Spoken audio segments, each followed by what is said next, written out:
Chers jeunes, le monde traverse une crise qu'il faut savoir appréhender, qu'il faut savoir apprécier, qu'il faut savoir déconnecter, qu'il faut savoir décrypter du moins.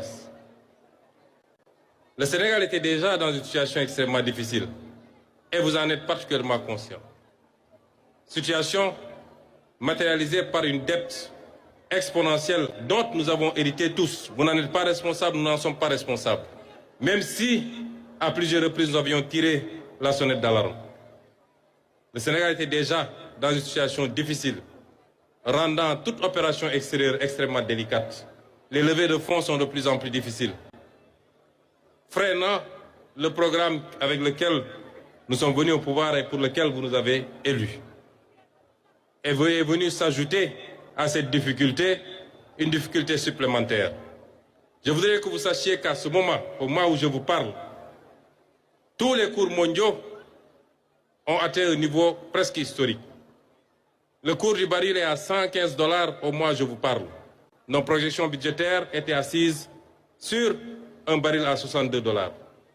Tous les pays qui nous entourent, tous les pays du monde, y compris les pays les plus développés, ont pris des mesures drastiques ces derniers temps, appliquant soit la vérité des prix, soit des mesures de restriction sur la dépense, mais tous les pays ont appliqué des mesures.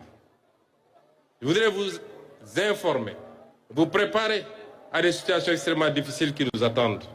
Et c'est pourquoi, d'emblée, j'ai pris un certain nombre de mesures, de restrictions drastiques de tout ce qui concerne les dépenses au niveau du gouvernement. Annulation de toutes les missions non essentielles à l'étranger. À commencer par les miennes en tant que Premier ministre. Vous saviez très bien que je devais être le 8 au Niger sur l'invitation de mon homologue nigérien. Le 18, je devais être en Espagne sous l'invitation de M. Pedro Sanchez, Premier ministre d'Espagne. Et le 19, je devais être à Paris pour un meeting politique. J'ai pris la décision de rapporter toutes ces missions jusqu'à meilleure période. Et aucun ministre de mon gouvernement ne bougera du pays si ce n'est une mission essentielle dans le travail que nous sommes en train de faire. Dans les jours à venir, certainement la semaine prochaine, Monsieur le ministre de l'Énergie et des Mines fera face aux Sénégalais pour les informer d'un certain nombre de mesures.